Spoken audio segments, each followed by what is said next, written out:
Antes de iniciarmos, eu gostaria de informar que os participantes do Metro Saúde 2023 poderão interagir com os integrantes dos painéis ao final das apresentações.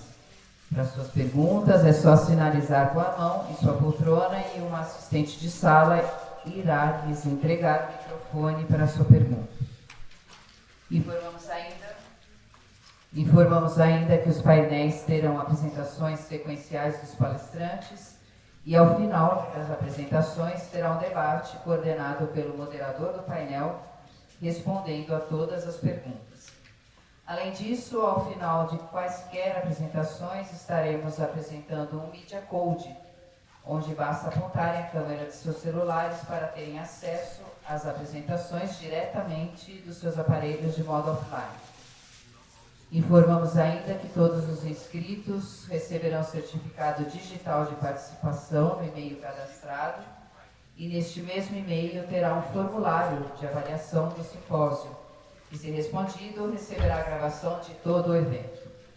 Bom, vamos dar início então agora, fazendo a troca da programação. Nós vamos passar para o painel 1.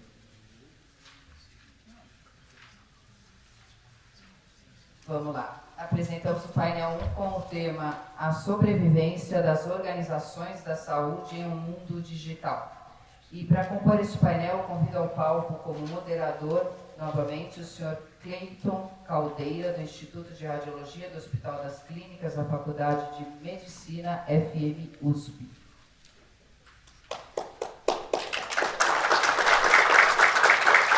Só apresentando, o Cleiton atualmente ele trabalha como gerente de tecnologia da informação e transformação digital do Instituto de Radiologia do Hospital das Clínicas da Faculdade de Medicina, FM-USP.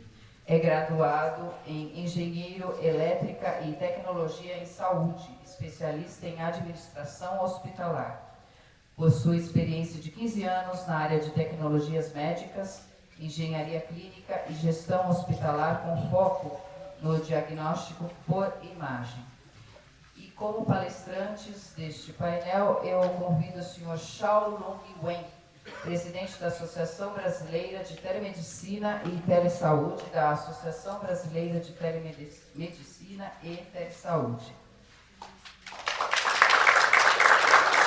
Convido também o Sr. Diógenes de Oliveira Silva, CEO e co-founder da Anestec Innovation Rising. O Sr. Diógenes irá apresentar a sua palestra online, é isso? Então, e convido ao palco o Sr. Alan Luiz França de Andrade, gerente de engenharia clínica da AFIP, Medicina Diagnóstica. Bom, eu passo a palavra ao moderador deste painel, Sr. Cleiton, para as suas contextualizações iniciais. Em seguida, eu seguirei para a apresentação de cada um. Bom dia a todos. Primeiro, cumprimentar a mesa, os presentes aqui, quem está conectado também. É um prazer, uma honra poder conversar com vocês sobre esse tema, que é um tema tão relevante. A gente tem aí a expectativa de ouvir a experiência de cada um, e é bom que esse painel está composto por pessoas que trazem a visão diferente sobre o mesmo tema, né? A visão da universidade, a visão da indústria e a visão de quem faz a gestão hospitalar. Então, eu queria agradecer pela oportunidade de estar aqui e desejar a vocês uma boa palestra, uma boa aula, e na sequência a gente bate um papo sobre o assunto. Então vamos lá para a primeira apresentação deste painel com o tema Telesaúde e Telemedicina, desafios para uma nova era de cuidados. Convido o Sr. Xiaolong Wen, presidente da Associação Brasileira de Telemedicina e Telesaúde. Só apresentando, o Sr. Xiao é professor da USP e chefe da disciplina de Telemedicina do Departamento de Patologia da FM-USP. É presidente da Associação Brasileira de Telemedicina e Telesaúde, ABTMS, de 2022 a 2024. É membro da Câmara Técnica de Informática em Saúde e Telemedicina do Conselho Federal de Medicina e é líder do grupo de pesquisa USP em Telemedicina, Educação Digital e Saúde Conectada do CNPq-MCTI. Vamos lá, Suchal.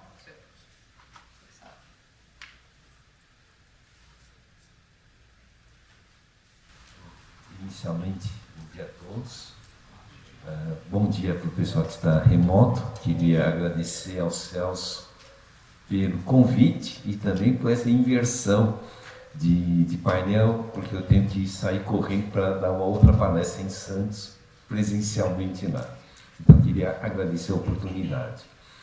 Bom, eu vou tentar falar em 15 minutos para ver se a gente consegue ter uns 5 minutos para debate antes que eu saia, mas eu acho que é um assunto que hoje é muito relevante, essa questão sobre telemedicina de saúde e telemedicina, para a construção de um novo modelo de sistema de saúde, porque muitas vezes as pessoas confundem telemedicina e telesaúde como substituição ao atendimento presencial e não como uma estratégia de inovação de processos. O mais importante é enxergar como inovação de processos. Bom, acho que não está.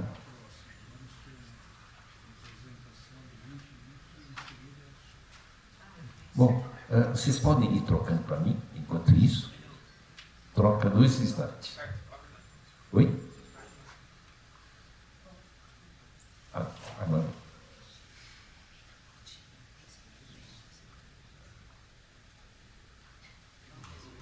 Bom, a primeira coisa, eu queria passar um recado.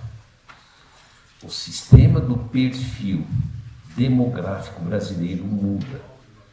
Em 2026 e 2030, talvez sobretudo em 2030, nós vamos ter uma grande mudança, que é o envelhecimento. Teremos mais população, mais que 60 do que de 0 a 14 anos. Isso significa a estratégia de saúde de hoje, exclusivamente presencial, não vai funcionar. A outra coisa, um sistema de saúde que tem preferencialmente ação em tratamento de doença vai ser inviável. Nós temos que desenvolver novas estratégias, ou fazendo um monitoramento, evitando agravos e complicações, ou nós precisamos trabalhar na promoção de saúde. Isso é importante, são alguns pontos de destaque, né? O Brasil envelhece e precisa se adaptar. O SUS não está pronto para atender o boom da população idosa, mas não é só o SUS, todo o sistema de saúde. E hoje nós estamos estruturados em pagamento por serviço de tratamento de doença e não em estratégia de promoção de saúde. Isso é algo que precisa ser repensado, tanto que tratar doença de idoso é tão caro que o plano de saúde cobra 464% a mais quando comparado com uma população mais jovem. A outra coisa é o entendimento errado. Nós não podemos usar como sinônimos coisas que são diferentes. Às vezes eu vejo as pessoas usarem a palavra telemedicina como sinônimo de telesaúde, tanto faz. Juridicamente e eticamente são coisas diferentes. A telemedicina é um ato médico definido pelo Conselho Federal de Medicina e só médico pode exercer. Qualquer outra profissão que disser eu estou usando telemedicina é um exercício ilegal da medicina. Tá? Então isso é importante vocês saberem. E telemedicina surgiu na década de 60. A palavra telesaúde, pela primeira vez, surge no Brasil quando nós criamos o Conselho Brasileiro de Telemedicina e Telesaúde, que hoje se chama Associação Brasileira de Telemedicina e Telesaúde. Isso foi em 2002. O falecido professor Jorge Bon, o falecido professor Adib Japene, eu e mais outros, nós criamos em 2002 o Conselho, mas dentro de políticas públicas de saúde, podemos dizer que a palavra telesaúde surge em 2007, quando o Ministério da Saúde ele publica a portaria 35, institui o Programa Nacional de Telesaúde durante 2007 até 2013 e eu coordenei o núcleo do Estado de São Paulo. Então, só para dizer que telesaúde ele ocorre mais em 2007 como uma política pública de saúde. Tá? Atualmente, por causa do CIDIG, está havendo uma retomada da telesaúde como uma ação em termos de ações do Ministério da Saúde. Aí vem o que é então telemedicina e telesaúde, que muitas vezes a pandemia ajudou a consolidar. Tá? Eu trabalho com a resolução do Conselho Federal desse 2016, em 2019 tivemos uma guerra civil, aí veio a pandemia, e eu trabalhei novamente com o Conselho Federal de Medicina para aprovar a resolução 2314.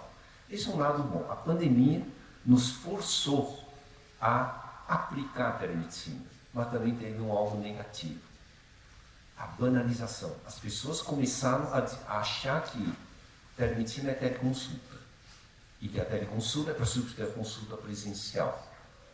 Isso é algo de banalização e isso é que gera uma compreensão errada e a não qualidade. Tá? A outra, e quais são os principais obstáculos para estruturar uma telemedicina responsável? É a tecnologia? Talvez não. Tá? Desde 2003, eu organizei um sistema e o professor Adib Jatene estava dando aula a partir da Faculdade de Medicina da USP para Rio Branco, Acre. Estou falando de 2003, estou falando de 20 anos atrás. Então, tecnologia existe. O que não existe é metodologia. Tá? Então, são coisas que nós precisamos pensar. Então, a primeira coisa, a própria definição da resolução 2314, ele diz, definir a telemedicina como o exercício da medicina mediante tecnologias digitais, vírgula, isso significa wearables, significa dispositivos, de informação e comunicação para fins de assistência, educação, pesquisa, prevenção de doenças e lesões e promoção de saúde. Na melhor das hipóteses, teleconsulta é um dos itens da teleassistência. Portanto, ele não pode ser sinônimo da telemedicina, porque a telemedicina em si é muito mais ampla. E seguindo a resolução do Conselho Federal de Medicina, o Ministério da Saúde publicou a portaria 1348 em 2 de junho, que também reconhece as 4 áreas de abrangência. Então, podemos dizer que nós temos 6 áreas de atuação em telemedicina e telesaúde. Assistência, todo mundo já está cansado de ouvir falar sobre a teleconsulta, telemonitoramento e outros. A teleeducação, tá? Educação digital não presencial. A telepesquisa, que é a pesquisa multicêntrica, e eu falei agora sobre prevenção de doenças, promoção de saúde. Isso é citado nominalmente 5 áreas de atuação. Mas tem uma 6ª que ele pode ser criado e que vocês vão ver que talvez seja uma das coisas importantes para o sistema de saúde, seja público ou seja privado, que é a intersecção da teleassistência com a teleeducação, que cria o aprendizado em serviço sob supervisão. O próprio conceito de residência médica e residência multiprofissional. Hoje, com a velocidade da renovação de informação, nós precisamos fazer um lifelong learning. Então, isso quer dizer uma telepreceptoria. Então, vocês veem como as coisas são muito mais organizadas do que apenas o simples entendimento de uma videochamada para atender um paciente. Isso sim é telemedicina e telesaúde. Tá? Hoje, talvez o Brasil não precisa da teleconsulta. A teleconsulta não retira fila. A teleconsulta pode até piorar a fila dos exames subsidiários, exame de imagem, entre outros, e inclusive por causa da falta de formação dos novos médicos. Lembre-se, para fazer uma boa telemedicina, antes eu tenho que ser um bom médico, eu tenho que ser um excelente clínico. Não existe aquela história de alguém recém-formado que vai dizer, eu vou ser um bom médico em telemedicina. É errado. São justamente aqueles que têm maior experiência do praxis clínico, do dia a dia, que podem fazer uma boa telemedicina. Não podemos esquecer disso. Tá? Talvez o Brasil precisa realmente uma telemedicina de logística e uma telesaúde integrada. Porque a telemedicina de logística é que ajuda você a tomar decisões inteligentes, rápidas e a resolver problemas. Telesaúde integrada. Você vê que aqui eu tirei a palavra telesaúde porque muitas vezes Desde 2007 eu me sentia incomodado de associar a telesaúde com a atenção primária exclusivamente. Sempre disse, está errado. Telesaúde não pode ser exclusivamente a atenção primária. E é por isso que eu uso a palavra telesaúde integrada, quando eu reúno a primária com a secundária, com a terciária, com uma estratégia de articulação, e quando desenvolvo cuidados biopsicossociais. Isto é uma telesaúde integrada, portanto, entre os desafios do país, nós temos que criar metas. A meta da organização de um ecossistema, pensando em 2026 e 2030, então melhoria da logística, aumento da eficiência, redução da fragmentação, saúde. Hoje, as pessoas têm que adivinhar para onde eles vão. Eu não tenho uma coordenadoria das condições de vida de uma pessoa e a indicação em relação ao tratamento. Nós perdemos quase 20 bilhões de reais ao ano só por causa da fragmentação de saúde. Aí a telesaúde se torna um recurso valiosíssimo. Nós temos que reduzir sinistros. Você sabe que muitos planos de saúde entraram em vermelho com o fim do isolamento. Por quê? Muitas intervenções. Nós temos um sistema de saúde que, na verdade, não é um sistema de saúde, né? É um sistema de cobertura de doença. Sistema de saúde tem que desenvolver outras estratégias para redução de sinistro. E aí você vê que tanto o Conselho Federal quanto o Ministério da Saúde abriram as portas para a profissionalização da prevenção de doenças e promoção de saúde. E talvez nós temos que imaginar que até 2030 os locais de cuidado de pessoas não serão exclusivamente consultórios e hospitais. Haverá um terceiro setor, a casa das pessoas. Isso quer dizer que nós vamos ter que fortalecer os telecuidados domiciliares, ou chamado saúde distribuída, como uma organização de um sistema, tá? Tanto, inclusive, para os idosos. Aqui é só para mostrar, do Conselho Federal de Medicina, nós definimos 7 modalidades de serviço de assistência, e dentro das modalidades de serviço de assistência, um deles é a teleconsulta. Portanto, não se pode fazer, usar como sinônimo. Teleconsulta não é telemedicina. Telemedicina é muito mais amplo do que uma das modalidades de teleassistência. E nós precisamos aprender outra coisa. Precisamos desenvolver uma coisa chamada linhas de cuidado.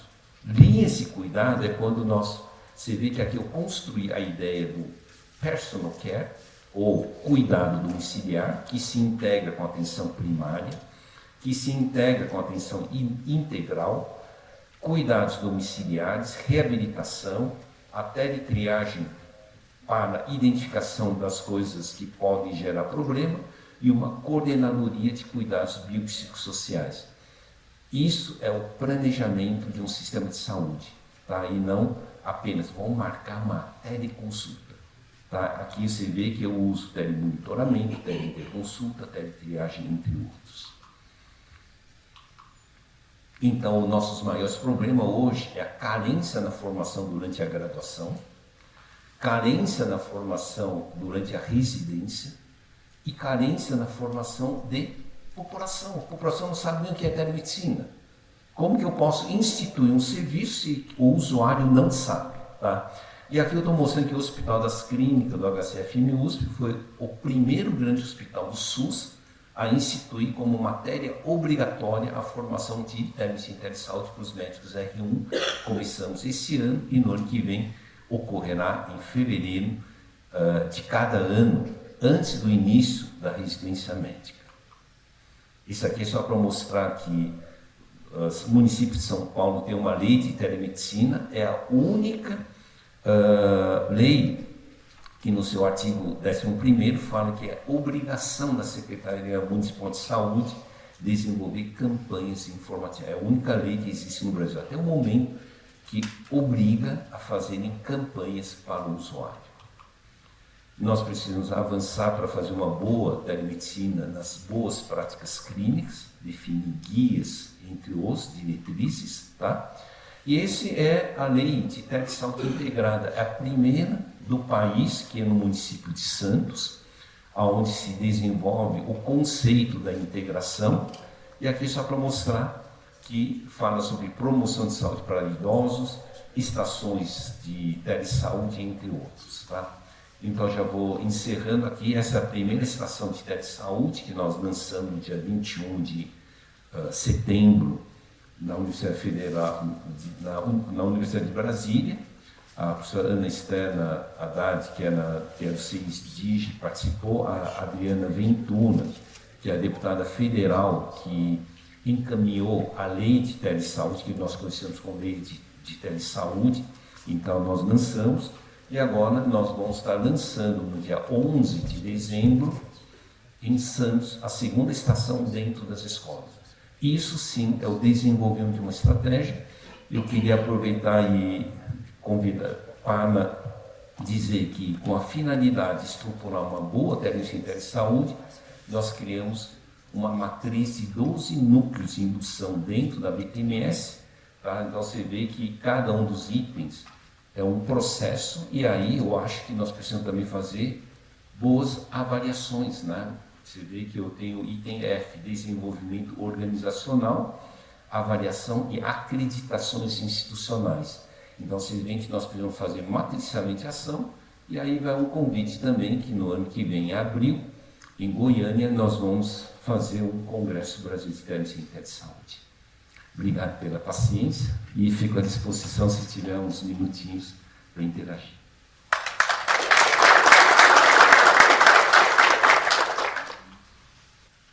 Obrigada, Dr. Shaw, pela apresentação. Aí está o Media Code da palestra dele. É só apontar os seus celulares para captar a apresentação. Nós vamos abrir uma exceção, porque o Dr. Shaw tem que sair. Vou passar a palavra ao moderador do painel para abrir para perguntas desta apresentação. Vamos lá. Bom, muito obrigado. Professor, obrigado pela aula. Foi fantástico, foi maravilhoso. Acho que a gente consegue entender, quando o senhor fala assim mais amplamente, o quanto que isso é complexo. É interessante o senhor falar como se banalizou e tenta simplificar um assunto que é complexo, é relevante e tem impacto em todo o sistema de saúde. Eu vou abrir para perguntas, mas eu quero fazer uma pergunta inicial para o senhor. A gente entende que esse contexto de telemedicina, telesaúde, e o que às vezes o mercado chama de transformação digital na saúde, ele tem impacto em todos os profissionais que atuam. Então, como a enfermagem vai atuar, como o médico vai atuar, e o senhor falou da preparação que o médico está tendo aqui.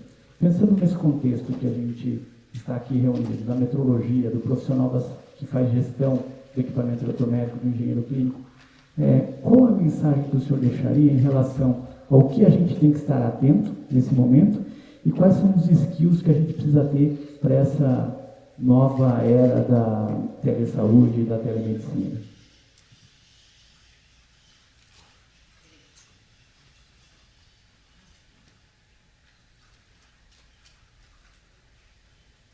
Bom, eu vou ser provocativo, tá? Então, deixe-me dizer novamente, telemedicina é só para a área médica, enfermagem usa teleenfermagem, nutrição usa telenutrição, odonto usa teleodonto, estão sob a supervisão das suas respectivas autarquias. Então, é por isso que eu disse, telemedicina é só para médico, senão não se chamava telemedicina, tá? Telesaúde é uma palavra genérica que representa todo mundo, então representa telemedicina, teleenfermagem, teleodonto. Se vocês não querem ter um problema de erro, vocês podem usar a palavra telesaúde, tá?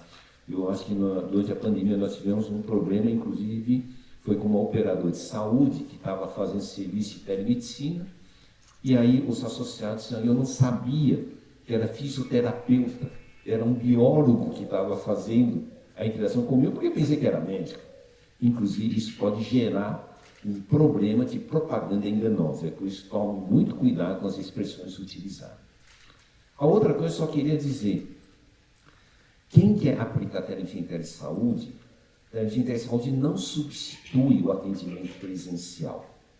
Ele potencializa o atendimento presencial e hoje eu falo, a nossa meta é criar a saúde conectada, é criar a medicina conectada, que talvez não seja o chamado medicina à distância, seja medicina sem distância.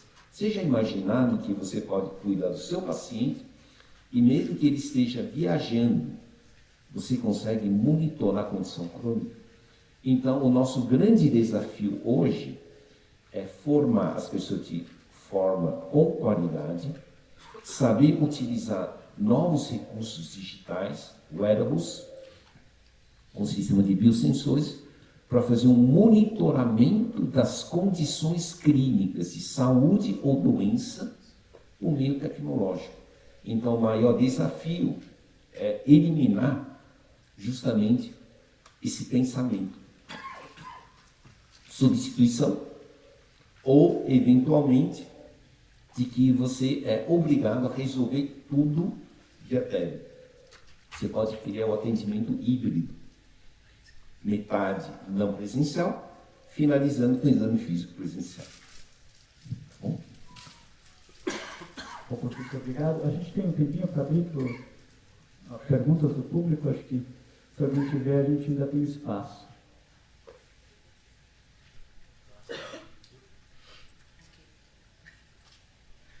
Bom dia, professor Chau. Parabéns pela elucidação do tema. Eu queria perguntar a respeito da teleeducação. Claramente, a gente deve ter uma exigência lá de quem está recebendo esse conteúdo, né? Se ele deve estar numa sala preparada com modelos para ele receber essa informação, ou se seria a teleeducação clássica, que a pessoa está em casa recebendo esse conteúdo.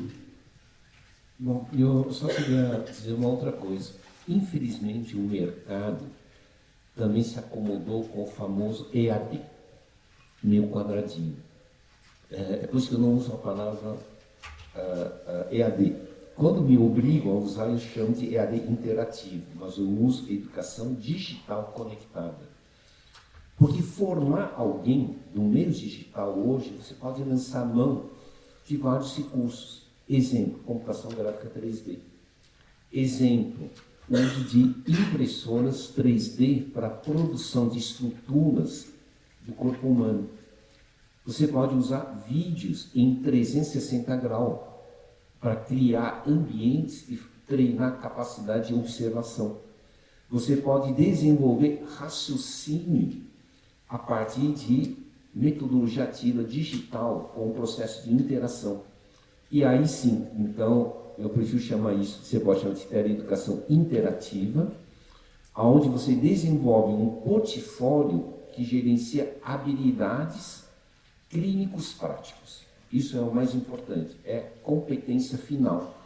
E aí sim, é uma boa forma de você oferecer uma capacitação contínua. E uma outra vantagem da teleeducação sobre o presencial, quando eu faço uma abordagem multiprofissional, reuniões clínicas com abordagem multiprofissional. Eu vou dar um exemplo de um diabético. Diabético não precisa só de médico, precisa de enfermagem, precisa de nutrição, precisa de dentista, precisa de educador físico. E aí você pode usar a teleeducação com esse processo. Então, aí eu abro um convite.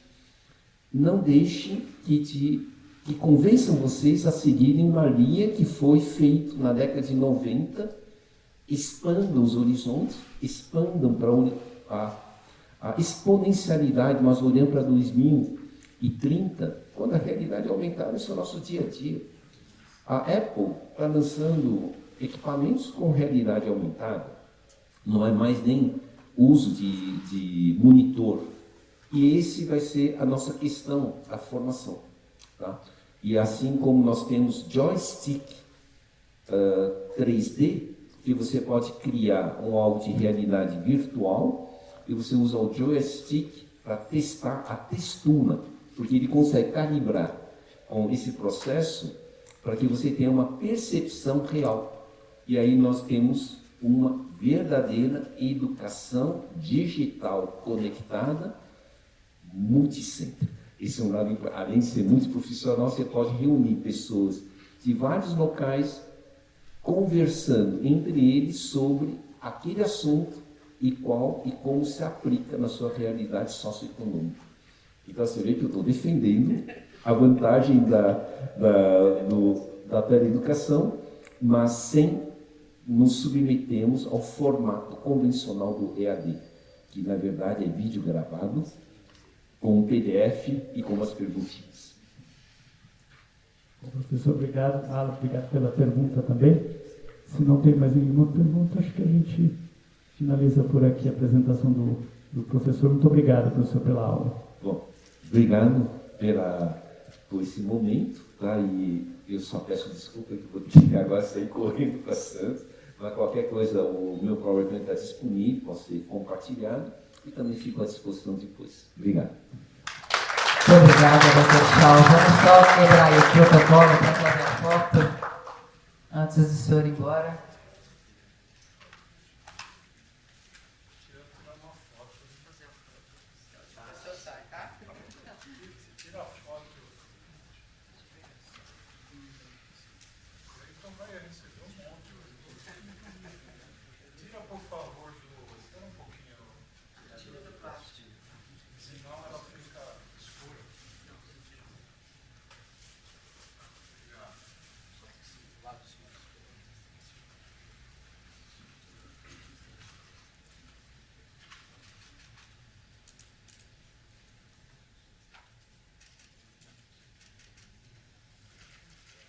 Muito bem, mais uma vez, muito obrigada, Dr. Chau. Vamos agora, então, assistir à segunda apresentação deste painel com o tema Prontuário Eletrônico na Anestesiologia, do senhor Diógenes de Oliveira Silva. Ele é CEO e co-founder da Anestec Innovation Rising. Antes de passar a apresentação, só vou apresentá-lo, o currículo dele. O Sr. Diógenes é médico pela Universidade Federal de Santa Maria, no Rio Grande do Sul. É anestesiologista pela CET, Centro Médico de Campinas, em Campinas, São Paulo. Possui MBA em Administração Hospitalar e Negócios em Saúde pelo Instituto de Administração Hospitalar e Negócios em Saúde, em Poá, no Rio Grande do Sul. É sócio fundador e CEO da Anestec Innovation Rising, uma das 50 startups de saúde mais inovadoras do Brasil e investida pelo Hospital Albert Einstein. Pós-incubada na Eretz Bio Einstein de São Paulo e Meditech Acate em Florianópolis. É membro do DASA, Cubo Health, eleita uma das 50 startups mais inovadoras pela Forbes e melhor startup do Brasil em 2021 pela NTT Data Fundação Everest. Ele atua com ênfase em anestesia segura, gestão de riscos, acompanhamento de eventos adversos, produtividade e informação com mobilidade, armazenamento de dados em nuvem e data mining, business intelligence em viés cirúrgico, machine learning, inteligência artificial e inteligência aumentada em anestesiologia e inovação translacional. É autor de diversos apps, aplicativos, para anestesiologia, é consultor em projetos de inovação em saúde, soluções mobile friendly, small e big data, análise e prospecção de riscos. E é autor do capítulo do livro Uso do Prontuário Eletrônico na Anestesiologia, do livro Noções da Responsabilidade Médica na Anestesiologia da CAESP em 2020 e 2022. Bom, vamos assistir a apresentação dele. Olá, pessoal. Acredito que o meu áudio esteja saindo bem. Caso não esteja, por favor, me sinalizem. Tá? Muito obrigado pela apresentação e muito obrigado também aos organizadores do Metro Saúde de permitirem que essa minha apresentação, que essa minha conversa com vocês fosse de maneira remota. E eu vou falar aqui com vocês, então, de um prontuário anestésico digital, prontuário eletrônico em anestesia. Isso, só na citação do título, já parece ser um pouco desestimulante, um pouco zona de conforto comum. Afinal de contas, nós temos prontuários eletrônicos no Brasil há 20 anos, desde os anos 2000. O que muda? Onde é que tem inovação, mudança ou perspectiva de uma melhoria na saúde no geral quando a gente passa a usar um prontuário eletrônico? Pessoal, esse é um título que é a ponta do iceberg. Eu estou aqui com vocês agora nos próximos 20 minutos para tirar essa camada e olhar o que está embaixo disso, principalmente a nossa realidade nessa seara. Tá bom? Então, respira fundo, bota oxigênio, aperta o cinto, que a gente vai acelerar numa viagem agora na realidade de saúde, no dia a dia, e que vai tangir todos nós, porque todos aqui que estão nos assistindo vão precisar de uma cirurgia mais cedo ou mais tarde. E sim, o futuro da saúde, como nós vimos com o Dr. Shaw, que é um ícone, é telemonitoramento, telemedicina, hospitais sem paredes, home care e atendimento à distância. Claro que é. Só que o papo reto é o seguinte: você não vai operar sua vesícula na cozinha de casa nem daqui a 150 anos. Você não vai operar o seu apêndice no banheiro nem daqui a 300 anos. Então, os nossos hospitais que já são cirúrgicos, 60% dos pacientes internados no hospital são cirúrgicos, vão se tornar 85%, 90% cirúrgicos. Vamos ver qual é o impacto disso e para onde a gente está caminhando, o que a gente está fazendo para isso ter um desfecho mais favorável. Bom, eu costumo dizer que eu não tenho conflitos de interesse. Quando a gente bota o paciente no centro do processo, a gente tem que ter confluências de interesse. Todos os nossos envolvimentos fora da área assistencial precisam confluir para um propósito em comum de entregar uma saúde no point of care melhorada, de um custeio mais racional. E é isso então que a gente tem como propósito.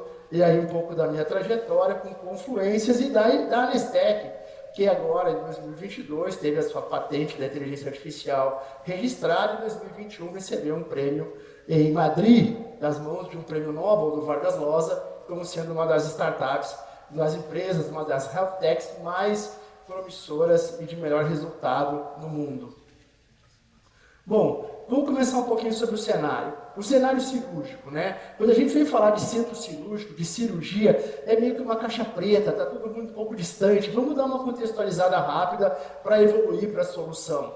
Em 2004, a ONU publicou na 57ª Assembleia para a Aliança Mundial de Saúde que para promover saúde globalmente, nós deveríamos promover cirurgias mais seguras. Mais cirurgias e mais seguras no mundo inteiro.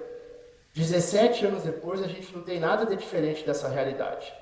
Em 2017, a WFSA publicou que no mundo 5 bilhões de pessoas não têm acesso a uma anestesia segura.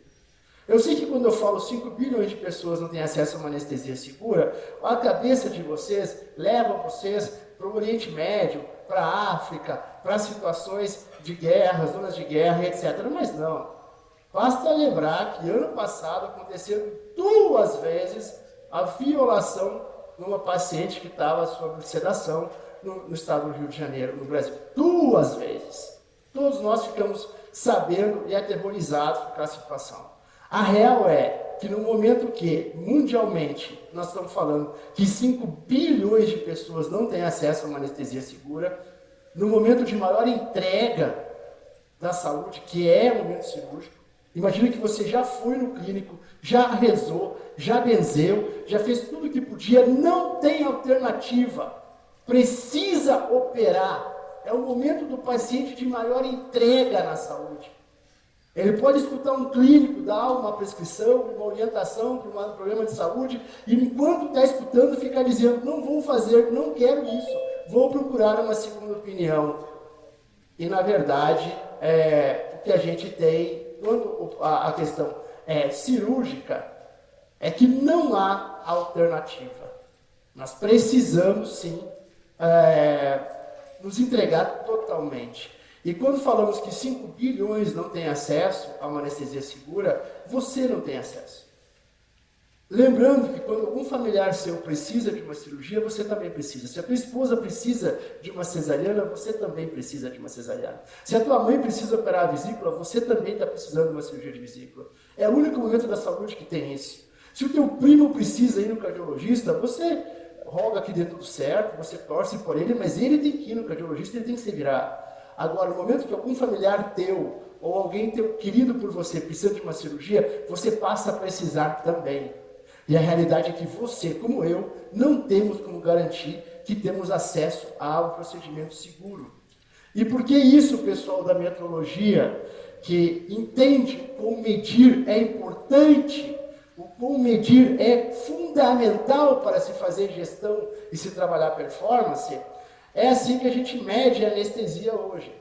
O que vocês têm no lado esquerdo é um prontuário anestésico, o 27º Operation Card criado na história, de 1894, e notem que nesse período um médico fantástico chamado Dr. Cushing, e junto com outro chamado Codman, criaram um prontuário, uma maneira de registrar o momento anestésico dos pacientes, o momento perioperatório, o acompanhamento todo daquele momento cirúrgico. Lembrando que o anestesista, senhores, é um médico de resultados imediatos, que não tem margem de erro, o único médico de resultados imediatos, que não faz nada agora para daqui a 15 dias, para daqui a 7 dias, para amanhã, é agora para agora. Tem o papel de sustentar a vida, enquanto o paciente estiver na maior das agressões, que é uma agressão cirúrgica. É o único médico que fica 100% do tempo no point of care, na cabeceira do leito do paciente. Nenhum outro médico, nenhum intensivista na UTI faz isso. É o único médico que faz toda a cadeia do fármaco. Ele prescreve, ele aspira, ele administra, ele analisa desfecho e ele documenta. Nenhum outro médico faz isso. A cadeia inteira do cuidado. E, como eu falei, é carente de suporte, de apoio cognitivo em tempo real, porque o menor dos deslizes, quem erra um pouquinho, mata um pouquinho. E um médico que não tem a missão de fazer dormir, mas de te despertar vivo, sem dor, confortável e pronto para ir para casa. Porque na mesa cirúrgica, senhores, o valor que todo mundo fica falando de VBHC é sempre o mesmo. Eu não quero ver nada, eu não quero sentir nada e quero voltar para casa o mais rápido possível. Não interessa a religião, a cor, o sexo, o porte, quanto tem de dinheiro no banco. Na hora de deitar numa mesa de inox gelada, numa sala cirúrgica, nu, o desejo é sempre o mesmo. Eu não quero ver nada, eu não quero sentir nada e eu quero voltar para minha casa o mais rápido possível. E aí, quando a gente bota o paciente no centro do processo e escuta o valor que esse cliente quer, a gente entende que é isso. E para entregar isso, senhores, vocês têm que ter performance. Para ter performance, tem que ter qualidade. Qualidade é uma das 3 maneiras de trabalhar dados em saúde, porque você cria indicadores que acompanham os indicadores para certificar a qualidade. Então, aqui um enxerto rápido de aula de VBHC nesse evento. Dados constroem indicadores que certificam qualidade, que promovem performance e que entregam valor. Ponto! Todo o resto é firula. Então nós temos um registro de 1894, onde foi criado um eixo cartesiano, cada coluna representa 5 minutos, e o anestesista de 5 em 5 minutos ele acompanha continuamente, e de 5 em 5 minutos ele documenta tudo o que está acontecendo na sala cirúrgica, incluindo posição do paciente na mesa cirúrgica, fármacos usados, eventos, temperatura da sala, temperatura do paciente, número de profissionais, de 5 em 5 minutos. Mas se a cirurgia demorar 10 horas, é de 5 em 5. Se durar 5 minutos, é de 5 em 5 minutos. Que está documentado. O acompanhamento é constante. Não tem como desviar a atenção, não tem como competir pela atenção. Acontece que hoje, até hoje, nós fizemos do mesmo jeito. Vocês estão vendo aí do lado direito, colegas usando papel carbono. Tem colegas, vocês não usam mais papel carbono nem em casa, com certeza. No centro cirúrgico de grandes hospitais usam papel carbono. Tem residente de anestesia que só tem contato com essa tecnologia quando vira residente de anestesia com 26, 27 anos. Até então nunca viu na vida papel carbono. Mas dentro de um grande hospital vai ver papel carbono. Folhas A3, como canto superior direito, o colega do canto inferior esquerdo. Se o teu formulário era uma 4 e virou uma 3, precisa mudar. Pranchetas, canetas, lápis. Isso sentado numa cabine de um Boeing. Uma curiosidade para o pessoal da metrologia que vai ser interessante. Em 1894, o anestesista documentava 3 dados: a frequência cardíaca, a temperatura e a frequência respiratória. Não tinha nem, nesse tempo, a pressão arterial. Mais tarde, esse médico visitou outro na Itália, Rivarriti, e aí incorporou a pressão arterial. Hoje, nós temos monitores até de ondas cerebrais, que nós documentamos no mesmo formulário, do mesmo jeito. Pressão arterial, ondas cerebrais, bombas de infusão, todo o aparato tecnológico que tem dentro de uma sala cirúrgica precisa ser transcrito para esse documento. O que leva esse documento a ser uma ferramenta, um prontuário mais rico de dados dentro do centro cirúrgico, dentro de um hospital. Uma breve contextualização do que é isso. O centro cirúrgico é a esteira produtiva do hospital. É onde o cliente entra, consome e sai, entra, consome e sai. Risco extremo, complexidade operacional igual a uma operação de guerra ou controle de tráfego aéreo. Então, esse médico, 100% do tempo no point of care, que tem como missão me manter vivo, na minha experiência mais crítica de saúde, é o que mais computa dados, é o que mais mede informações sobre minha vida, o que mais documenta, o que fica o tempo inteiro ao meu lado e produz esse documento em papel e caneta. Mas isso é naquele hospital do interior, lá do Rio Grande do Sul, do Paraná. Não é. É aí em São Paulo. Aí, 2 ruas para trás. Aí, 2 prédios para o lado. Ah, mas aqui tem robô cirúrgico. Tem. E tem um anestesista que vai te anestesiar para ser operado pelo robô cirúrgico e documentar tudo numa folha carbonada. O principal disso, como você sabe, é que tu não tens a informação depois para resgatar e analisar a performance. Então, o que faz a Anestec? A Anestec tem o propósito de promover cirurgias mais seguras através dos dados. Prontuário digital, prontuário eletrônico é só para título da palestra. O que nós estamos falando aqui é acesso à informação. Uma pilha de dados te conta uma história, uma pilha de histórias te faz prever o futuro. É a base da inteligência artificial. Otimizar a gestão hospitalar. Ter um histórico de consumo, descarte, desperdício, mau uso, bom uso, boas práticas, desfecho para entregar valor. Agregar valor a toda a cadeia, ao paciente, à indústria, ao hospital, ao médico, e melhorar a proteção legal de todos os envolvidos, porque, afinal de contas, é aquele documento que, em casos de judicialização, vai para o perito e para o juiz. Escrito à mão, como se fosse uma carta, um bilhete, oriundo do point of care mais complexo, que é o cirúrgico. Nós mandamos para o juiz um bilhete, escrito à mão, para certificar que não fomos negligentes e imperitos. Uma carta carinhosa. Eu digo que a última fronteira do romantismo na medicina é o prontuário anestésico, onde você escreve uma carta à mão para imputar os dados no momento mais crítico da saúde das pessoas. Então, nós criamos uma IMS, uma Anesthesia Information Management System. É uma gestão de informação em anestesia, pronto para dar um feedback, com apoio cognitivo em tempo real, uma documentação, uma criação de indicadores para acompanhamento. Em 99, 1% dos hospitais dos Estados Unidos usavam ferramentas assim. Em 2020 já estava em 84%. Na América Latina não chega a 10%, porque no Brasil está em mais de 8%, onde nós, na Anestec, fizemos essa adoção digital.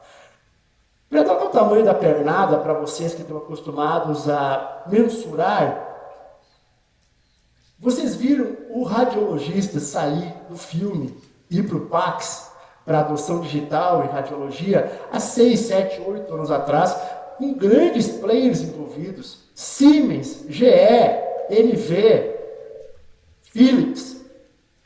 Na anestesia, quem faz isso somos só nós, a Anestec. Nós, não mais uma startup, mas uma pequena health tech, fazemos a adoção digital de uma classe médica inteira, levando ao point of care ferramentas de documentação integradas, interoperáveis, que além de extrair a informação de devices, melhorar a usabilidade, não competir com a atenção com o profissional, manter ele móvel e ativo na sala cirúrgica, estrutura essa informação para que, além de constituir o prontuário, que é o básico,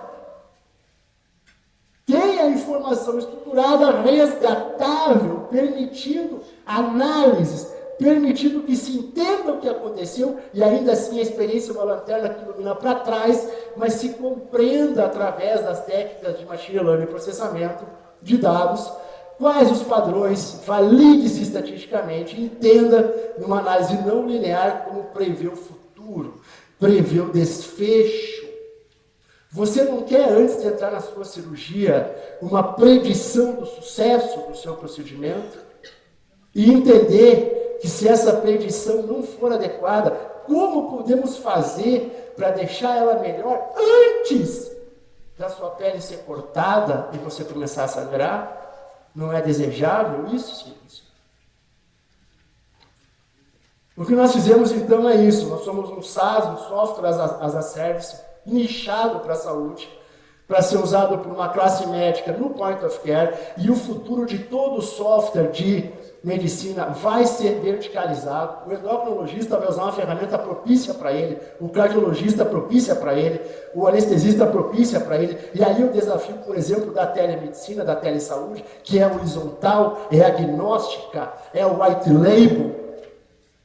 Vão haver frações nichadas para uma adoção de uma telesaúde real, e não só a banalização, como estava se conversando antes. É banalizado porque é agnóstico, é horizontal, está sendo usado de qualquer maneira por qualquer um. Não, tem que ser nichado para ajudar, para ser um apoio, uma ferramenta de apoio ao uso, à cognição, de soma de inteligência, e não simplesmente fazer uma teleconsulta. Como é que ficam os dados disso? Como é que vai ser usado isso? Como isso pode colaborar para o desfecho e para a melhor atenção à saúde? É uma camada muito além do uso do software como prontuário, como telemedicina, mas sim do uso como um input de informação que vai compor com outras informações, dados que são de mais dados, para virar informação e conhecimento, e vai voltar para o médico assistente em tempo real.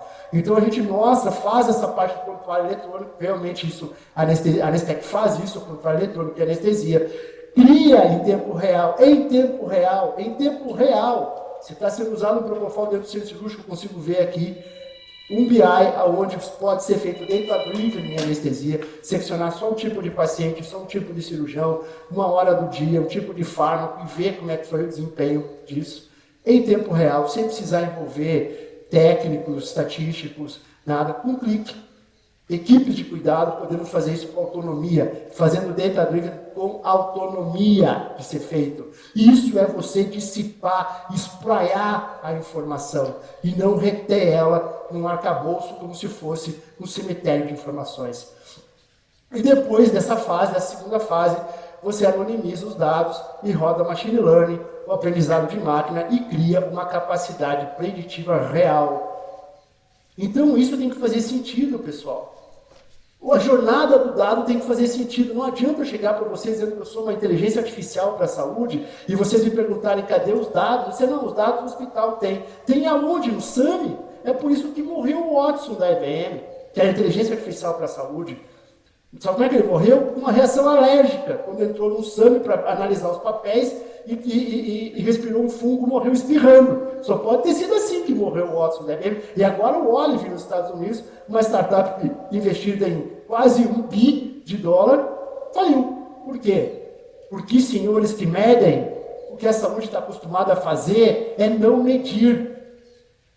E quem não mede não faz gerenciamento. E é por isso que nós temos um pagamento por volume de serviço. E aí agora querem transformar em bando. E bando, senhores da metrologia, bando é justamente a regulamentação de quem não mede. Eu não meço o teu desfecho. Eu não meço o teu desempenho. Eu não meço o teu descarte. Mas eu quero te pagar R$1.000 de procedimento, porque é isso que eu posso pagar. Enquanto nós não medirmos, não há o que evoluirmos.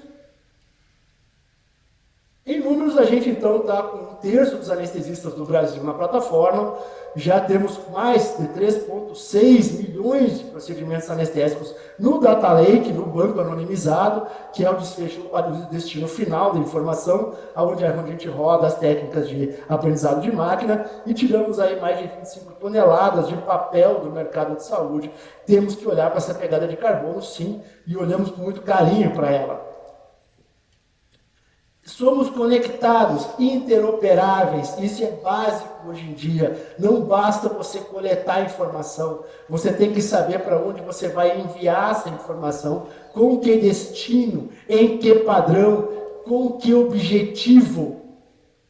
Então, a Nestec, eu digo que não é um armário de dados, é uma cama elástica de dados, onde a gente, além de analisar esses dados e criar os insights e conhecimento, interopera, integra esses dados com outros players de saúde. Alguns de maneira homologada, ou seja, somos a ferramenta oficial de interoperabilidade, alguns de maneira não homologada, porque a cultura é muito mais lenta no seu crescimento do que a tecnologia disponível. A gente continua trabalhando cultura, batendo na porta dos grandes players. Alguns já abriram, alguns estão abrindo, mas ignorar a gente não consegue mais. É impossível. A empresa formada,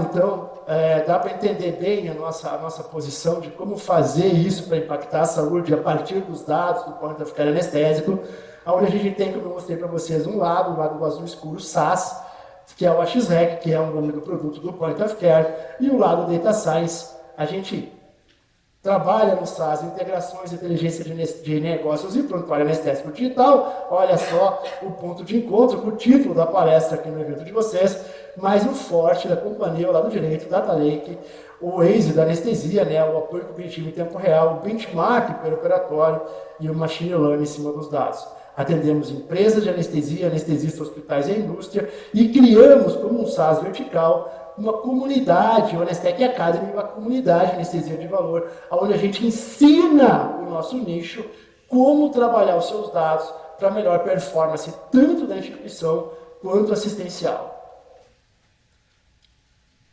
Aqui são alguns clientes, a gente tem mais de 100 grandes hospitais, somos usados em 5.800 instituições do Brasil. Esses são os grandes hospitais pagantes, já estão em mais de 100. E aqui eu vou rodar para vocês um pequeno e curto vídeo onde vocês vão entender o que a gente faz no centro cirúrgico. Acredito que o áudio vai ser compartilhado, caso não seja, me sinalizem, também não vai fazer muita diferença.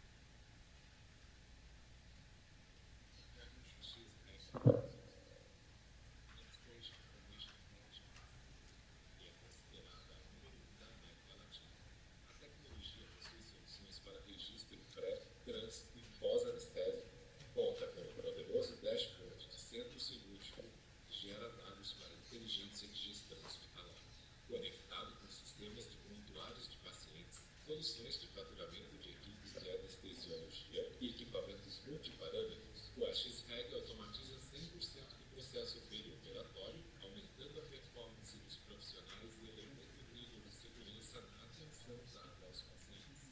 Utilizada em mais de 4.000 instituições de saúde por aproximadamente 5.000 médicos anestesistas, a plataforma ainda conta com a Axial, a inteligência artificial que é baseada em conceitos de predição, tecnologia de machine learning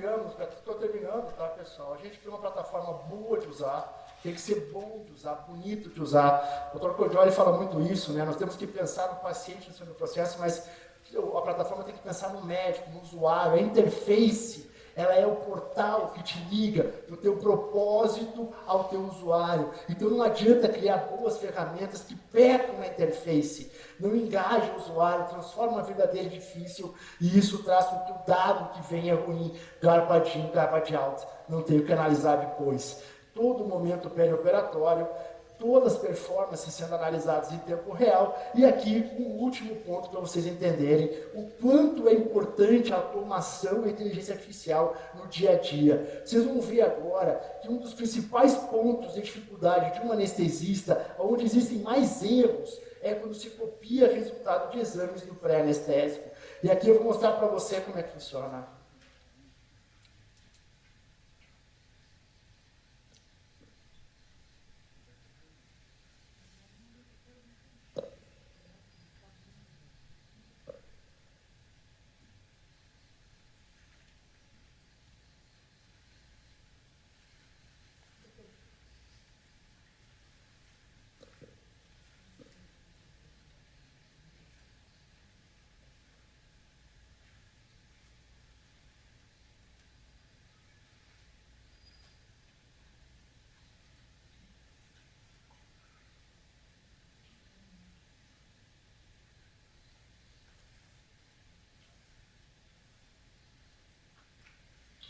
O que vocês viram aí não foi só uma OCR de exames, não.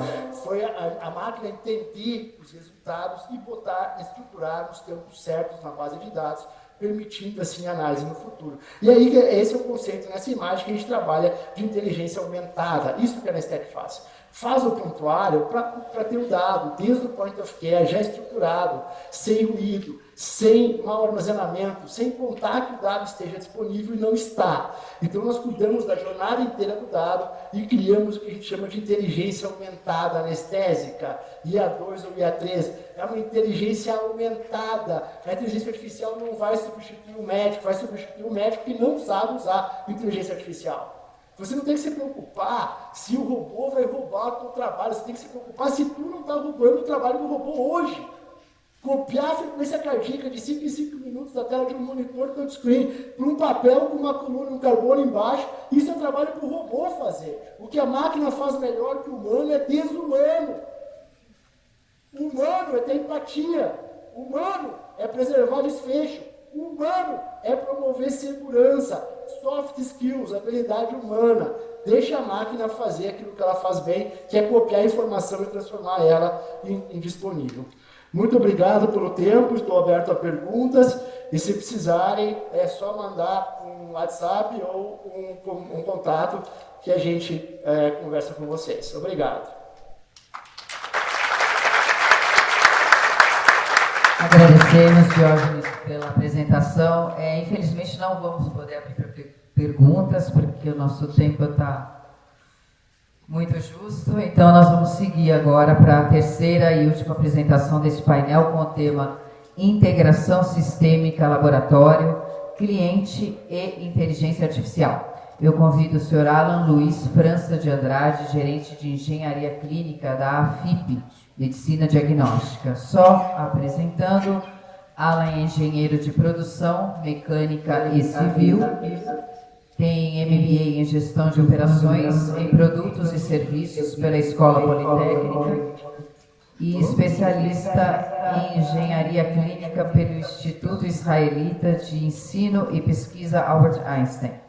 Atua no gerenciamento de manutenção em sites de missão crítica, envolvendo a área de infraestrutura e médica. Atualmente gerencia a engenharia clínica da AFIP, Medicina Diagnóstica, com forte atuação nas áreas de metrologia e sustentabilidade, gestão de equipamentos médicos, especificação, aquisição, manutenção e ciclo de vida do equipamento, gestão de equipe própria e equipe terceirizada e gestão de inteligência de segurança. Bem-vindo, Aula.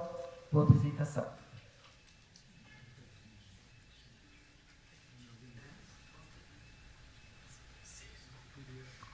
Obrigado, bom dia. Obrigado, Celso, pelo convite, pela oportunidade de compartilhar um pouquinho do que nós fazemos na FIP de Medicina Diagnóstica. Trouxe até aqui uma homenagem aqui pro Novembro Azul, né? Essa é a fachada do nosso núcleo técnico operacional. Essa apresentação não tem conflito de interesses e foi confeccionada por mim e pelo Lucas. Lucas, levanta a mão aí, pessoal, saber quem que é você. A FIP Medicina Diagnóstica é uma instituição privada que nasceu na década de 70 para atender a uma gama de pesquisa que estava solta, né? Então, inicialmente, esses médicos eles montavam pequenos laboratórios e desmobilizavam, montavam e desmobilizavam conforme a pesquisa que era executada. Até que então, eles montaram um grande laboratório que é para fomentar a pesquisa. A FIP significa Associação Fundo de Incentivo à Pesquisa, né? Então, esse é a grande missão da FIP. E nela nós temos 3 pilares. O pilar de ensino e pesquisa, o pilar de relevância social, onde eu me enquadro aqui na FIP Medicina Diagnóstica, e o pilar de serviços.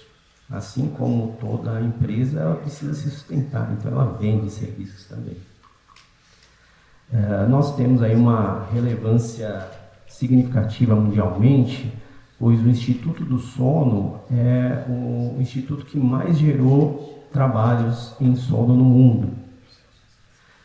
Nós hoje temos mais de 3.500 colaboradores, é o maior laboratório de análises clínicas de prestação de serviços para o SUS.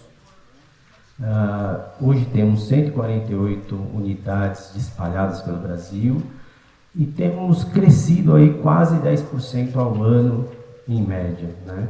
Realizamos aí 70 milhões de exames ano.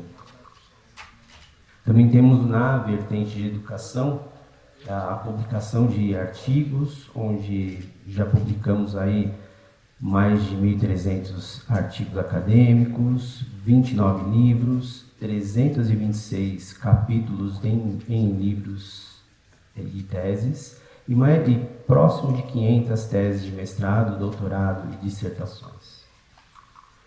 Na filantropia, que é o atendimento principal da FIP Medicina Diagnóstica, nós representamos aí 8% da produção de exames laboratoriais de todo o Brasil para o SUS, tá? Sendo que 26% da produção só de São Paulo.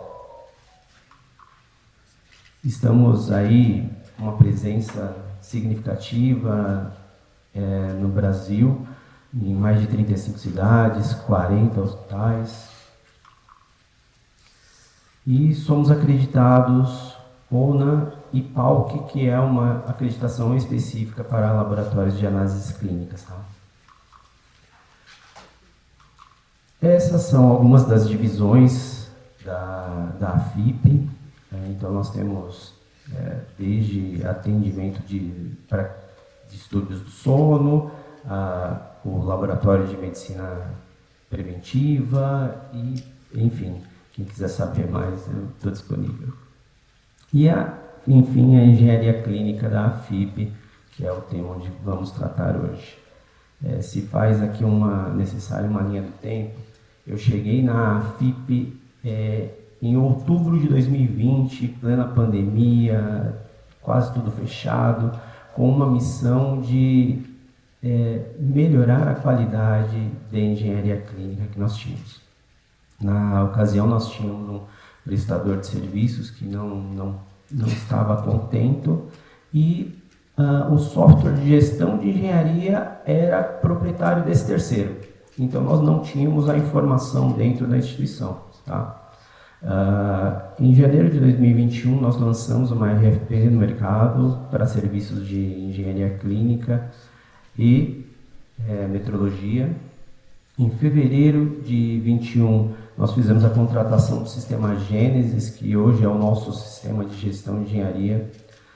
a denúncia contratual para o antigo prestador de serviços e firmamos o contrato com o nosso prestador de serviços metrológicos. Em março de 21, fizemos a internalização da equipe de engenharia clínica.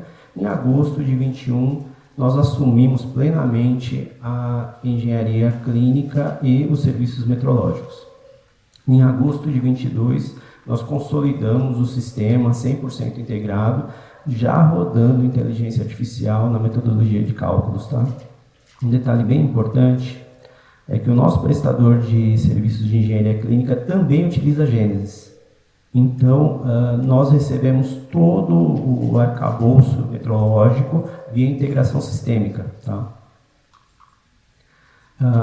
Dentro de toda essa história, nós colocamos algumas premissas de qualificação do sistema de gestão que o fornecedor que teria que ser associado ao fornecedor de serviços metrológicos, já pensando em uma engenharia paperless.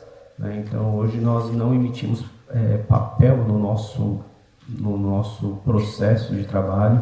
Nós avaliamos a usabilidade, a integração, a matriz de cálculo de incertezas, a sustentabilidade e a inteligência artificial. Foi um plus aí que veio nesse pacote todo. Hoje um pouquinho da dimensão da nossa operação. Nós fazemos aí gestão de quase 8.000 equipamentos. Temos 1.200 usuários no sistema, estamos perto de 500.000 acessos ao sistema nesse período. A nossa atuação está em 101 unidades da FIP. Temos aí no período 12.000 medições / calibrações que utilizam a inteligência artificial para estreitar o seu cálculo metrológico. Isso nos rende aí 98% de aprovações. Neste período tivemos aproximadamente 26.000 chamados, 10.000 preventivas, e a IA ela trabalha alimentando também o usuário das suas solicitações. Então, toda vez que o usuário abre uma ordem de serviço, ele recebe uma mensagem via WhatsApp dizendo que a sua OS foi aberta, ele recebe o status da sua OS durante todo o processo de trabalho da engenharia. Então, dentro deste parque de equipamentos, nós temos aí medições do período: 6.000 medições só para micropipetas, 3.000 medições só para termohigrômetro, 1.700 medições só para esfigmomanômetro. Isso não significa que nós temos essa quantidade de equipamentos, tá? Então, se um esfigmomanômetro ele precisa de 5 medidas, essas 5 medidas são aí contadas individualmente, tá? E dentro destas 12.000 medições deste período, a gente tem aí uma segurança de 98% desse dado. A inteligência artificial estreita esse cálculo metrológico, garantindo a certeza das medições. Tá? Esse aqui é um gráfico das medições da inteligência artificial, sendo que dessas 12.000 intervenções, a gente tem uma segurança de 99,99% do dado.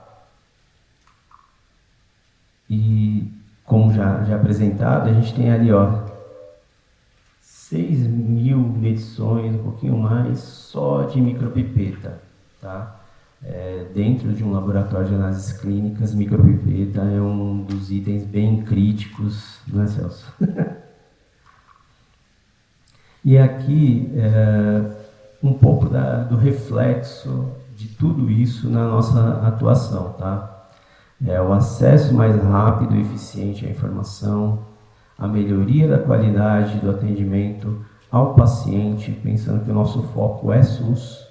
Né? Então, hoje a qualidade entregada do exame realizado na FIP Medicina Diagnóstica não deixa a desejar para nenhum laboratório particular.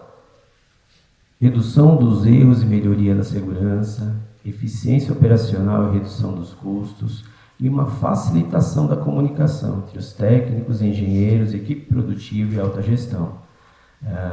O fato de não utilizarmos mais papel, toda a informação está na nossa palma da mão. Então a gente consegue fazer toda a alimentação dos dados via celular ou tablet, e o usuário lá na ponta, quando ele precisa verificar se o equipamento dele está dentro da vigência de trabalho, se ele tem algum, ou se ele está passando por uma auditoria, ele escaneia um QR Code e tem toda a ficha-vida do equipamento.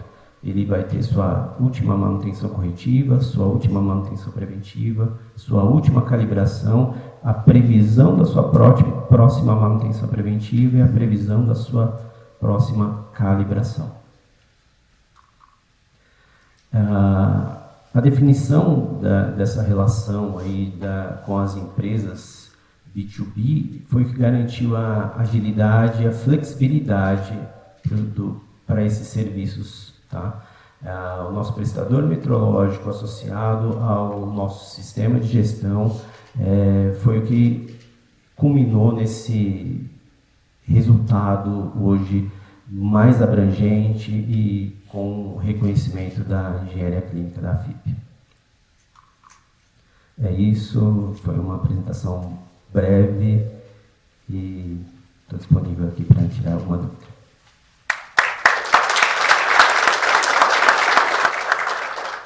Muito obrigada, Alan, pela apresentação. Aí está o Media Code. Vocês baixarem a apresentação do Alan.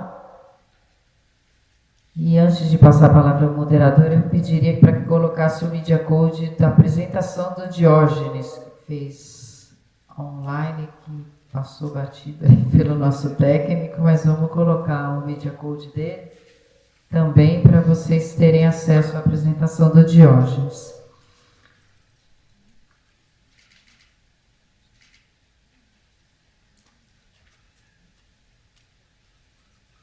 Aí tá. Está o Media Code da apresentação do Diógenes, quem quiser captar. E então vou passar a palavra ao moderador, Sr. Cleiton, para iniciar o debate e abrir para 2 perguntas, por causa do tempo. O tempo está apertado, mas tá apertado. As aulas foram ótimas. Alan, muito obrigado pela sua apresentação. Eu acho que no nosso painel a gente teve uma visão bem completa do tema. A academia, de quem é o empreendedor e médico, que é o Diógenes que trouxe, e aliás transmitiu uma energia muito alta mesmo a mesma distância, e a sua fantástica aí fechando, falando mais aplicação da gestão em si. E aí eu te faço uma pergunta. A gente viu aí na fala do Shaul, na fala do Diógenes e na sua, a necessidade de a gente ter dados fiéis para tomar decisão. E aí eu vi que na sua apresentação tem muito dado. E quando a gente fala de inteligência artificial, que é um tema que você trouxe, o dado é quase que um combustível para que a gente possa tomar decisão. E aí a gente vê também uma tendência de a gente incorporar para esse cenário de coletar dados, soluções de IoT, e aí trazendo mais para o campo da gestão de tecnologia e de metrologia, a gente vê algumas soluções de fora, plataformas que vêm de outro país, tal, que vende a ideia de você fazer essa captura de dados, que é um caminho sem volta. E aí o Diógenes falou uma fala muito interessante na aula dele, na apresentação dele, que é que se você está coletando dados que um robô poderia estar fazendo, você está pegando o serviço de um robô. Então a gente está vendo essas plataformas de IoT conseguindo fazer entrega. Aí eu te faço uma pergunta, a gente como gestor de tecnologia, qual é o ponto de atenção quando a gente faz a incorporação dessas tecnologias, a incorporação dessas plataformas que fazem o papel de IoT, de captar o dado, e às vezes também entregam a própria solução, que é o IA que apoia você na tomada de decisão? Nós tivemos o cuidado de avaliar muito bem o refino do cálculo metrológico, né? No caso da integração para serviços metrológicos. Mas associado a isso, nós temos um serviço dentro da AFIP que ele é um atendimento para pacientes de transtorno neuromusculares. E esse dado acaba trabalhando o dado do paciente também. E aí vem as preocupações com a LGPD, né? Além da qualificação de toda a cadeia produtiva, a gente tem que ter essa preocupação com a LGPD. E eu te diria que na coleta de dados, hoje a gente tem oferecendo no mercado IoTs de diversos níveis de qualidade, né? E a gente tem que tomar um cuidado nessa qualificação prévia do produto, para que a gente, no final das contas, não tenha um resultado equivocado, né? Conexão, hoje, ainda é um desafio, né? A gente tem aí um sistema que ele já tem diversas APIs prontas, mas a receptividade do outro lado para fazer essa integração via API nem sempre é fácil, né? Acho que são alguns dos desafios que a gente tem aí para percorrer nesse processo. Bom, muito obrigado, Alan. O tempo é curto, mas acho que tem tempo da gente fazer uma pergunta. Fábio? Bom dia, tudo bem? Primeiro, parabéns a todos aí pela palestra, Alan, Cleiton pela moderação e os demais palestrantes. Eu fiquei com uma dúvida, Alan, durante a sua apresentação, você falou sobre o IA, um sistema para auxiliar aí na parte metrológica, e o Cleiton falou agora de uso de IoT também para fazer aquisição de dados. Na parte de calibração, propriamente dita, ainda atualmente a gente depende muito do fator humano para essa coleta de dados. Então a gente tem um risco ali associado de erro humano, ao menos que a gente já tenha uma coleta automática do analisador para o sistema. Como que a IA vai auxiliar e a garantir a confiabilidade desses dados que estão sendo imputados no sistema?